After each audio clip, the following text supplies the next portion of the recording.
માંડવીમાં આજે શુક્રવારે પંડિત શ્યામજી કૃષ્ણ વર્મા મેમોરિયલ ફાઉન્ડેશન દ્વારા પંડિત શ્યામજી કૃષ્ણ વર્માની 168મી જન્મજયંતિની ઉલ્લાસભેર ઉજવણી। આજે માંડવીમાં તારીખ 4/10 શુક્રવાર સવારના 9 વાગે પંડિત શ્યામજી કૃષ્ણ વર્મા મેમોરિયલ ફાઉન્ડેશન દ્વારા ક્રાંતિવીરના માંડવી સ્થિત જન્મસ્થાને પંડિત શ્યામજી કૃષ્ણ વર્માની 168મી જન્મજયંતિ ભારે ઉલ્લાસભેર ઉજવાઈ હતી। આ કાર્યક્રમમાં પંડિત શ્યામજી કૃષ્ણ વર્મા ફાઉન્ડેશનના પ્રમુખ ગોરધનભાઈ પટેલ કવિએ જણાવ્યું હતું કે પંડિત શ્યામજી કૃષ્ણ વર્માના જૂના સ્મારકનું મકાન જર્જરિત થઈ જતા હવે તેના નવનિર્માણની જરૂર છે।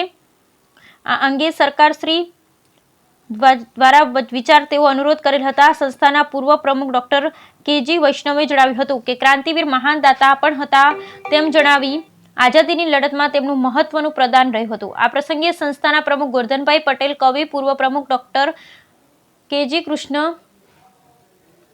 વૈષ્ણવ, હિરજીભાઈ કારાણી, ડીકે પંચાલ, રમેશભાઈ નંદા ઉપરાંત અંધ અપંગ માનવ કલ્યાણ સોસાયટીના પ્રમુખ શાંતિલાલ ગણાત્રા, મંત્રી દિનેશભાઈ શાહ, શિવાભાવી, નરેનભાઈ સોની, નીતિનભાઈ ચાવડા, કૈલાસભાઈ ઓઝા, ગિરીશભાઈ ગજરા, વિજયભાઈ મેગર, મયુરભાઈ નંદા, જયંતિભાઈ ગજરા, મહેશભાઈ ઓઝા, રશ્મિભાઈ ઝીંઝુવાડિયા સહિતના આગેવાનોએ પંડિત શ્યામજી કૃષ્ણ વર્માને પુષ્પાંજલિ અર્પણ કરી ભાવાંજલિ અર્પણ કરી હોવાનું માંડવીના રાષ્ટ્રપતિ એવોર્ડ વિજેતા દિનેશભાઈ શાહે જણાવ્યું। Bureau report Rameshbhai Bhanushali, નલિયાબડા। આજે માંડવીના સપૂત અને ક્રાંતિગુરુ પંડિત શ્યામજી કૃષ્ણ વર્માની 168મી જન્મતિથિ નિમિત્તે આપ બધા અહીં ઉપસ્થિત રહ્યા છો। શ્યામજી કૃષ્ણ વર્મા એ ક્રાંતિગુરુ કરતાં મહાન દાતા અને ભારત માતાના પનોતા પુત્ર અને આપણા માંડવીના રહીશ અને સપૂત એને આપણે આજે બધા હૃદયાંજલિ પુષ્પાંજલિ અર્પણ કરીએ છીએ। શ્યામજી કૃષ્ણ વર્મા દિલ્હીમાં રહીને અંગ્રેજોની સામે જે લડત ચલાવી, મા ભારતીની આઝાદી માટે જે પ્રાણની આહુતિ આપી એ ખરેખર વંદનીય છે। જ્યારે પહેલી સાંસદ બની ત્યારે 68 જેટલા સાંસદો એમની સ્કોલરશીપોથી ભણેલા હતા। એવા મહાન દાતાઓ અને જે ત્યાં ઇંગ્લેન્ડમાં જતા હતા એમને બધાને આશરો આપીને એમને વિદ્યાર્થીઓને પ્રોત્સાહિત કરીને એમણે જે ભવન બનાવ્યું હતું એમાં રાખીને જે શ્યામજી કૃષ્ણ વર્માએ જે સેવા કરી છે અદ્વિતીય છે। આજે એના જન્મતિથિ નિમિત્તે આપણે આ ક્રાંતિવીરના જીવનમાંથી કંઈક પ્રેરણા લઈ અને આપણા ભાવિ સંતાનોને પણ આપણે એમના મહામાનવનો જીવન વિશે જાણ કરીએ।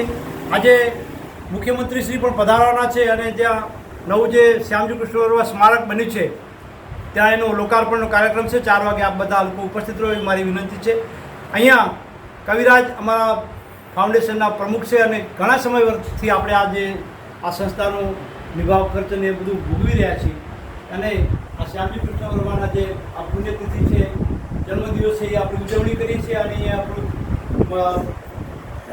લાઇબ્રેરી પણ ચાલે છે, સંસ્કાર કેન્દ્ર પણ ચાલે છે, વડીલો માટે અહીંયા લાઇબ્રેરી પણ છે અને બધી નાની મોટી બધી પ્રવૃત્તિ આપણે વડીલોની બેઠક છે સિનિયર સિટીઝન। તો આપણે બધા સાંજે 4 વાગે ઉપસ્થિત રહીએ। આભાર। બોલો ભારત માતા કી જય।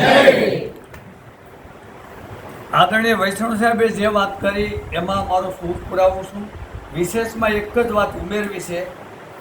લગભગ 168 વર્ષ પહેલાં તો શ્યામજીમાં આ મકાન 200 વર્ષ જૂનું, એનાથી પણ વધુ જૂનું હોઈ શકે, એટલે સ્વાભાવિક રીતે આટલા વર્ષ ટેકવું છે એ જૂના બાંધકામનો પ્રતાપ છે। પણ પાછળના ભાગમાં જર્જરિત થયું છે। 4 વખત અગાઉ જુદા જુદા દાતાઓ અને સરકાર દ્વારા જુદા જુદા માધ્યમથી આનું મરામત રિપેરિંગ પણ થયું છે। ગયા વર્ષે જ જીએમડીસી આ રિપેર કર્યું છે પણ અતિવૃષ્ટિના કારણે પાછું ડેમેજ થયું છે। આપણે બધા ઈચ્છીએ આવી નવી ડિઝાઇનનું આવું જ મકાન, કારણ કે સ્મારકના નોમ્સ પ્રમાણે આપણે ડિઝાઇન ફેરવી નથી શકતા, પણ આજે અમે માગણી પણ કરવાની છે સરકાર સમક્ષ કે આ મકાન આખું પાડીને આવીને આવી ઇમારત, ભવ્ય ઇમારત ફરીવાર માંડવીને ભેટ આપે। ક્રાંતિ તીર્થની ભેટ મળી છે, એવી ભેટ આપણને મળે એવી આપણે બધાએ પ્રાર્થના કરીએ ઈશ્વરને અને અમે રજૂઆત પણ કરવાના છીએ અને સરકાર પણ બહુ જ હકારાત્મક છે। આદરણીય ધારાસભ્ય અનિરુદ્ધભાઈ દવે પણ આ બાબતમાં પોઝિટિવ છે, એમને લાગે છે કંઈક આમાં પરિણામ મળશે।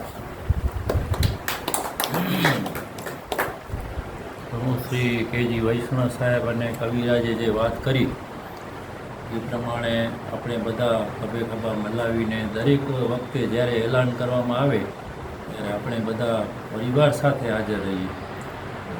આપણા લાગતા વળગતા જે હોય એ વિચારસરણીના એ લોકોને પણ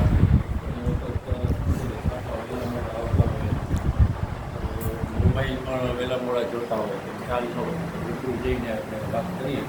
અને પંડિત શ્યામજી કૃષ્ણ વર્માના જીવન વિશે આપણે આપણા જીવનની અંદર કાંઈ પણ વિચારો જે છે એમના એ સાર્થક કરીએ તો આજની જે જન્મ જયંતિ ઉજવણી જે કરી એ સાર્થક